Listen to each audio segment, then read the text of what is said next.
राष्ट्रध्वजासंदर्भात भूमिका काय? जशी भारताच्या नागरिकाची असावी तशी आमची आहे. पहिल्यांदा जेव्हा ठरलं की असा ध्वज राहील 3 रंगांचा, फ्लॅग कमिटी झाली, त्यांनी ते निश्चित केलं आणि जळगाव जिल्ह्यात फैजपूरला तो ध्वज फडकावला. काँग्रेसचं अधिवेशन होतं, जवाहरलाल नेहरू अध्यक्ष होते. 80 फूट उंच ध्वज, आणि जाता जाता तो ध्वज मध्येच थांबला, दोरीचा गुंता झाला.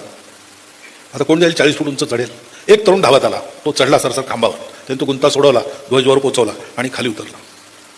लोकांनी त्याचा जय जयकार केला, नेहरूंपाशी घेऊन आले, नेहरूंनी त्यांना पाठ थोपटली. संध्याकाळी या म्हणाले खुल्या अधिवेशनात, तुमचं अभिनंदन करू. तो गेला. काही लोक आले, अरे नेहरूजी तुम्ही त्याला बोलवलं, तो तर संघात जातो. मग ते अभिनंदन वगैरे काही झालं नाही.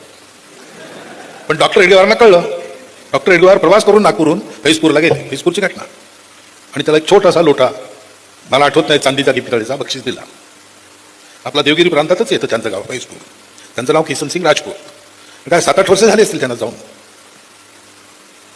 या ध्वजाच्या जन्मापासून याच्या सन्मानाशी राष्ट्रीय स्वयंसेवक संघाचा घनिष्ठ संबंध आहे.